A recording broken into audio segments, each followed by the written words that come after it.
একলব্যকে বাড়ি ফিরিয়ে এনে বিন্দ্রা আর উৎপলের খেলা শেষ করলো এবার রাঙ্গা। হ্যাঁ বন্ধুরা, এমনটা হতে চলেছে আজকের পর্বে। বিস্তারিত জানতে ভিডিওটিতে লাইক দিয়ে চ্যানেলটিকে সাবস্ক্রাইব করে পুরো ভিডিওটি তোমরা দেখতে থাকো। গল্পের শুরুতে আমরা দেখতে পারবো ও সংগ্রাম সেন বলতে লাগলো, রাঙ্গা আমাদেরকে ইমিডিয়েটলি একলব্যকে যে কোনো হসপিটালে নিয়ে যেতে হবে, কারণ একলব্যের শরীরে যে মেডিসিনটা পুশ করা হয়েছে তাতেও একলব্যের অনেক বড় ক্ষতি হয়ে যেতে পারে। রাঙ্গা তখন বলতে লাগলো, হরে কোচ স্যার তাড়াতাড়ি কর। এই বলে গাড়ি করে তাকে হাসপাতালে নিয়ে আসে ডাক্তার। তখন চেক আপ করার পর বলতে লাগলো, হ্যাঁ আপনারা যদি আর একটু সময় নষ্ট করতেন তাহলে রুগী কিন্তু কোমায় চলে যেত। এমন একটা বিষাক্ত মেডিসিন ওর শরীরে পুশ করা হয়েছে যাতে ও কোমায় চলে যায় ধীরে ধীরে।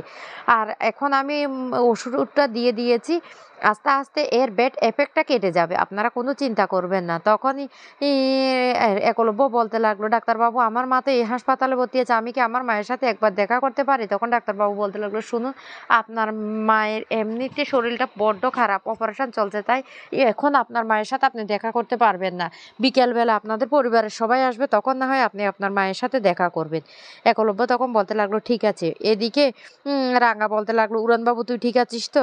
তোর কিচ্ছু হয়ে যায়নি তো? তখনই একলব্য বলতে লাগলো, না রাঙ্গা তুমি একদম চিন্তা করবে না, আমি ঠিক আছি। তখনই বলতে লাগলো, উড়ানবাবু তোকে একটা কথা বলি, তুই যে পুজোর প্যান্ডেলের মধ্যে ছিলি তোর সাথে কে ছিল? তখন একলব্য মনে করতে থাকে আর হঠাৎ করে মনে পড়ে যায় আর বলতে লাগলো, একটা বৃদ্ধ বয়স্ক লোক ছিল, অনেক বয়স হয়েছে দেখে মনে হয়েছে। রাঙ্গা তখন বলতে লাগলো, ওই লোকটা কি আমাদের পাড়ারই? একলব্য তখন বলতে লাগলো, আমার ঠিক মনে পড়ছে না। তখনই রাঙ্গা বলতে লাগলো, ঠিক আছে তোকে আর কষ্ট করে মনে করতে হবে না, যা করার আমি বাড়ি ফিরে করব। একলব্য তখন বলতে লাগলো, শুনো রাঙ্গা, আহিরিকে তো পুলিশ ধরে ফেলেছে, কিন্তু এমন অনেক শত্রু আছে তোমার যাদের সাথে তুমি লড়াই করেছো সত্যজিৎ স্যারের সাথে গিয়ে, ওরাও তো ক্ষতি করতে পারে আমাদের পরিবারে। তাই আমি তোমাকে বলি, তুমি সত্যজিৎ স্যারের সাথে আর কোনো মিশনে যাবে না। হ্যাঁ আমি জানি তুমি এই কাজটা কিন্তু অনেক ভালো কাজ করছো, তারপরও আমি চাই না আমাদের পরিবারে কোনো শত্রু আসুক, আমাদের পরিবার ক্ষতি হোক।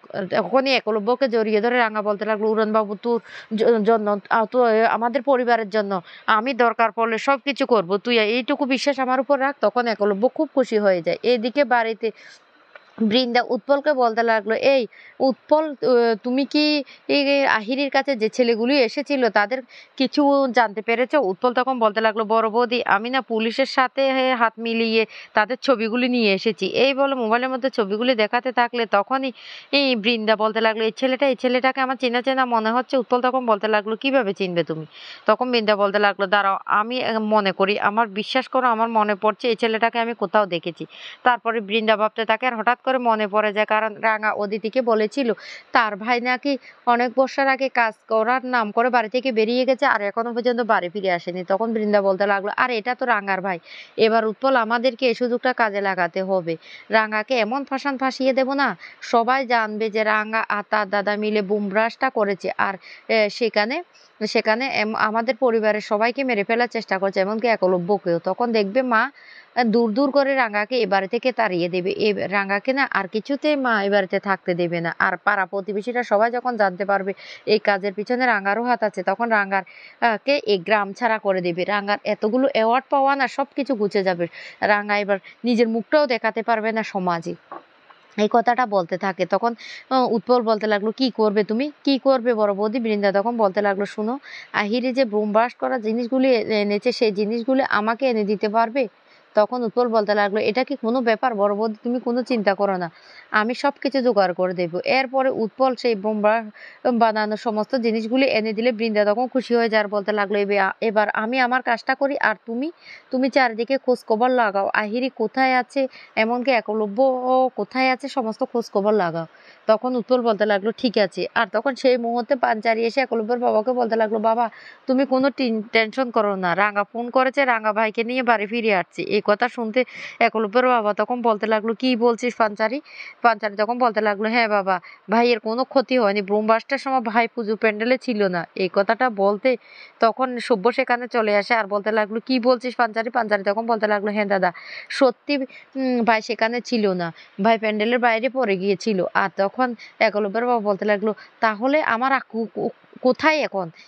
এই কথা বলতে সাত্তকী তখন চলে আসে সেখানে। আর তখনই পাঁচজারি বই আর অঙ্কুর বলতে লাগলো, একলব্য বাইরে পড়েছিল আর সেখান থেকে না আহিরি মায়াবন নামে অনেক দূরে নিয়ে গিয়েছিল, রাঙা সেখান থেকে উদ্ধার করে ভাইকে বাড়ি নিয়ে আসছে। তখন সাত্তকী ভয় পেয়ে যায় আর বলতে লাগলো, খবরদার এবার কি হবে? রাঙা তো দেখি একলব্যকে আবারও ফিরিয়ে নিয়ে আসছে। আর বৃন্দা সেই মুহূর্তে তখন বাড়ি আসে। আর এসে বলতে লাগলো, "কি ব্যাপার? কি হয়েছে? কি হয়েছে?" তখনই বলতে লাগলো, "ও হ্যাঁ, একলব্যকে রাঙা খুঁজে পেয়েছে আর একলব্যকে বাড়ি ফিরিয়ে আনছে।" তখন বৃন্দা বলতে লাগলো, "না, এটা হতে পারে না। আবার রাঙা বাড়িতে সবার মন জয় করে নেবে, একলব্যকে ফিরিয়ে আনে? এটা তো হতে পারে না। আমাকে আমার কাজটা করতে হবে।" এই বলে রাঙা ঘরে গিয়ে লুকিয়ে উৎপলকে ফোন করে আর বলতে লাগলো, "উৎপল এক্ষুনি আসো। বোমটা আমাদেরকে বানাতে হবে। এমনকি এটা রাঙার ঘরেই রাখতে হবে। তারপর রাঙাকে ফাঁসিয়ে দেব।" এদিকে একলব্য একটু সুস্থ হয়ে যায় হাসপাতালে। রাঙা তখন বলতে লাগলো, "উড়ানবাবু, তোকে বিকেল বেলায় বাড়ি নিয়ে যেতে পারবো।" আর তখন সংগ্রাম সেন বলতে লাগলো, "শোনো রাঙা, তুমি এতদিন চিন্তিত ছিলে তোমার শাশুড়িকে নিয়ে, তোমার পরিবার নিয়ে, এমনকি তোমার স্বামীকে নিয়ে। এখন তোমার স্বামীও সুস্থ আছে, তোমার শাশুড়িও সুস্থ আছে। সবাই যখন সুস্থ আছে, তোমাকে কিন্তু এবার খেলায় মন দিতে হবে। সামনে আহ ইন্টারন্যাশনাল চ্যাম্পিয়ন, আর সেখানে তোমাকে কিন্তু জয়ী হতে হবে। আমি চাই বাংলার হয়ে তুমি যেন মেডেলটা জিতে আনো। বুঝতে পেরেছো? তোমার মনটা কিন্তু এবার খেলার মধ্যে দিতে হবে।"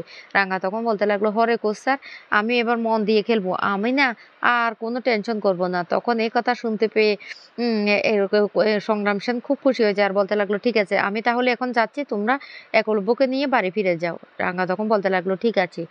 এই বলে রাঙা আবার একলব্যর কাছে চলে আসে আর বলতে লাগলো, "উড়ানবাবু, তোকে তো এবার বাড়ি যেতে হবে।" একলব্য তখন বলতে লাগলো, "মা, মা কেমন আছে?" রাঙা তখন বলতে লাগলো, "মাকে নিয়ে একদম চিন্তা করিস না। মার অপারেশনটা হয়ে গেছে।